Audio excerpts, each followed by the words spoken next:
dan mereka juga mendapatkan penghargaan Rookie of the Year. Grup ini tiba-tiba kayak menghilang gitu. Kenapa MP-nya dihapus oleh agensi? Why? Satu member itu punya utang sebesar 70 juta won. Contoh kayak Inkigayo atau Music Bank, itu katanya nggak dibayar loh.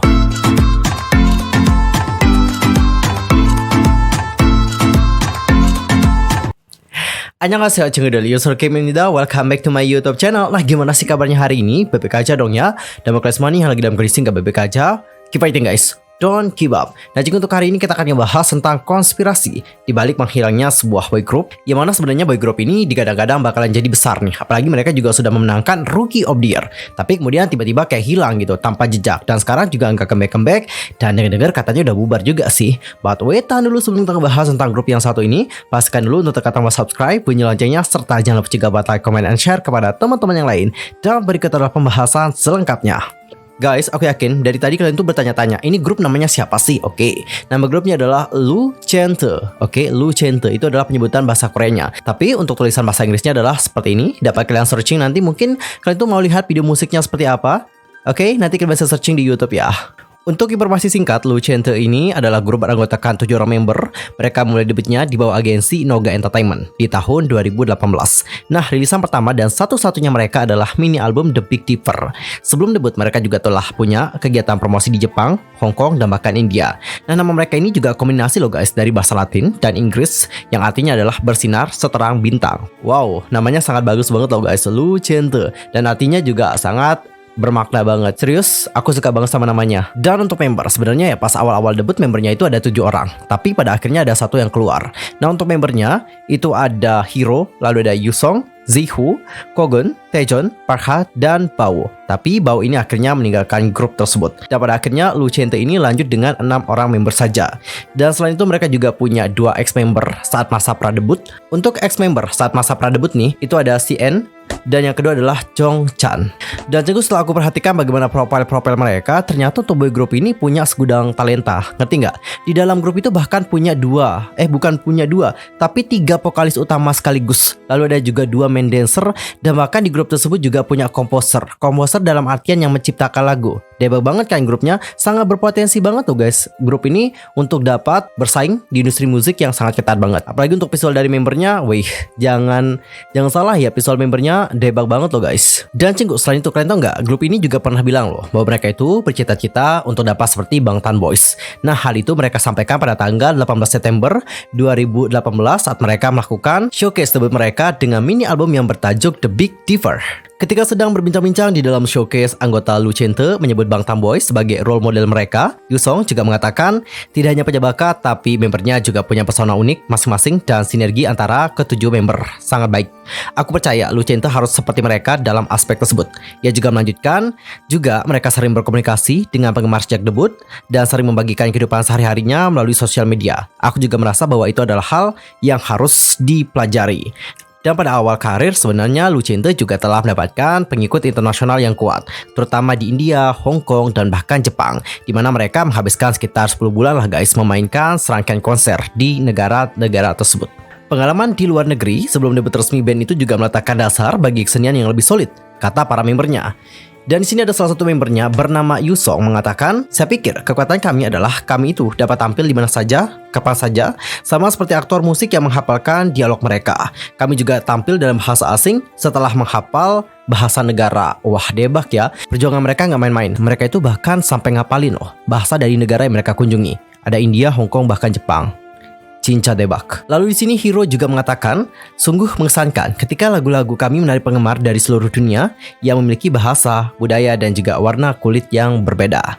Dan mengikuti promosi di Korea untuk yang Your Difference, grup ini juga memulai tur dunia dengan pemberhentian di negara-negara seperti India, Hong Kong, dan bahkan Jepang.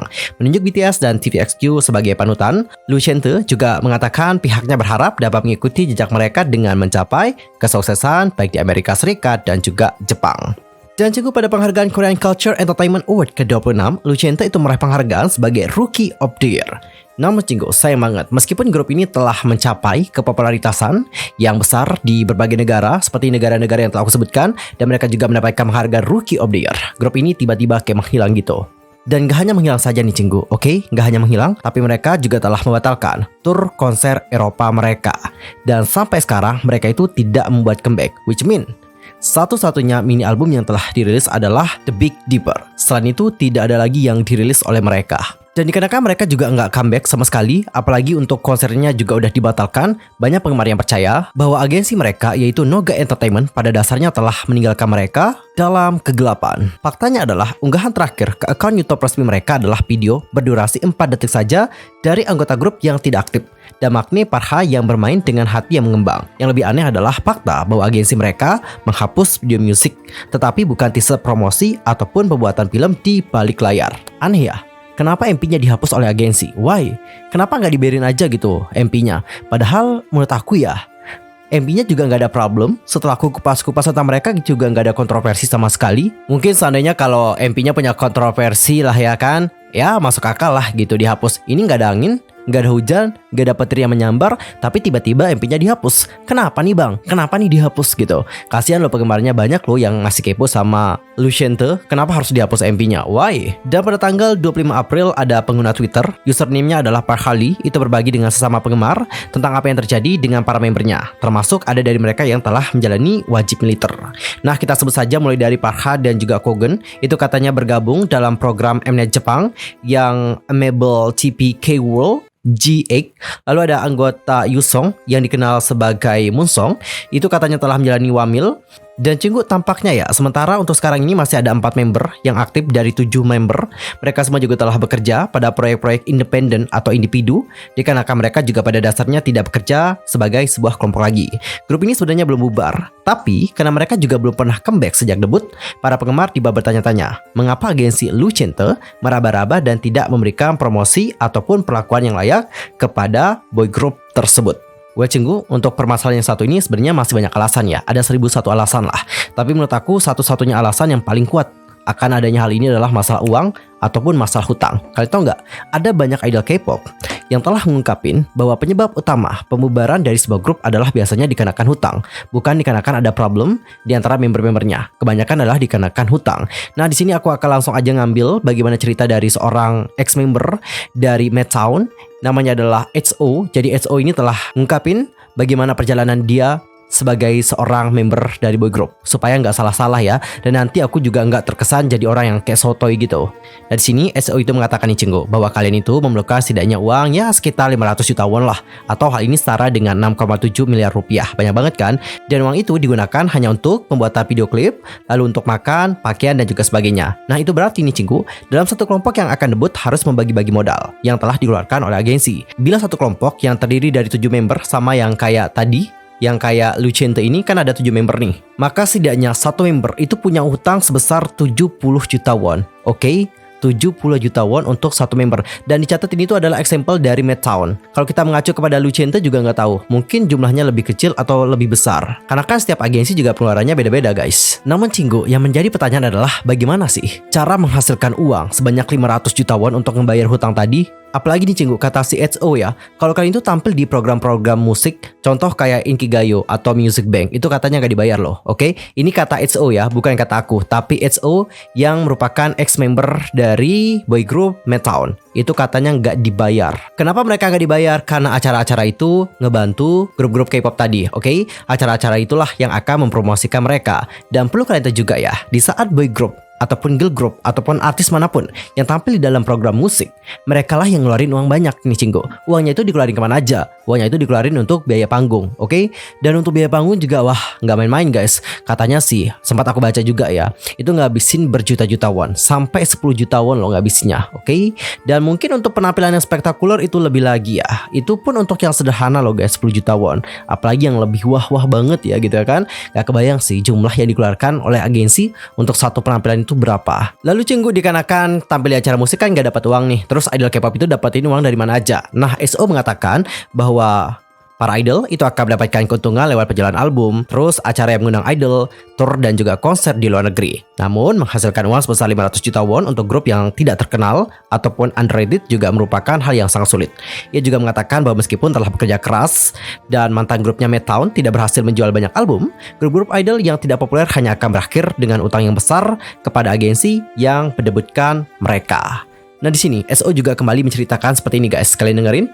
Jika dalam kontrak pembagian hasil adalah 50-50, maka agensi akan mendapatkan 50% dan 50% lainnya itu diberikan lagi kepada grup. Namun Cinggu, 50% itu juga harus dibagi-bagi lagi nih kepada member-member dalam grup tadi. Bayangin kalau ada 7 sampai 10 member, berarti 50%-nya itu dibagi ke 7 sampai 10 membernya. Jadi untuk dapetin uang yang banyak juga sangat sulit untuk mereka ya, apalagi yang underrated.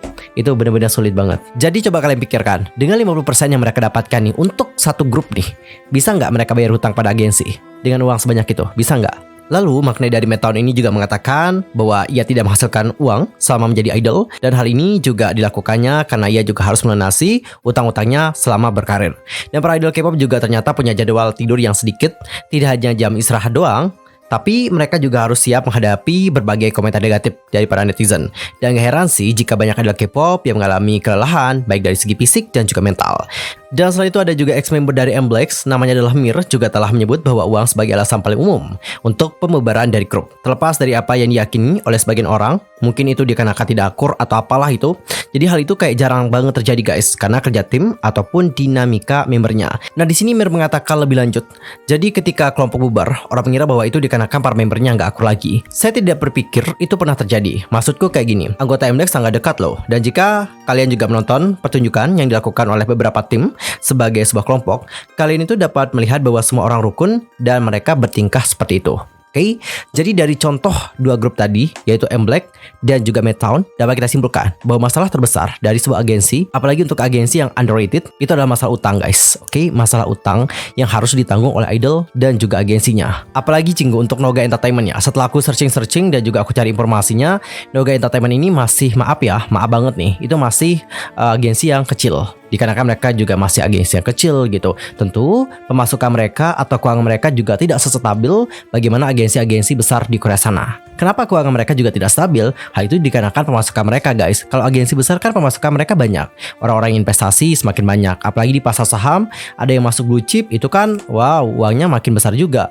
Tapi Cinggu kalau untuk agensi-agensi yang masih berjuang atau berada di bawah, itu kan yang investasi ke mereka juga sedikit.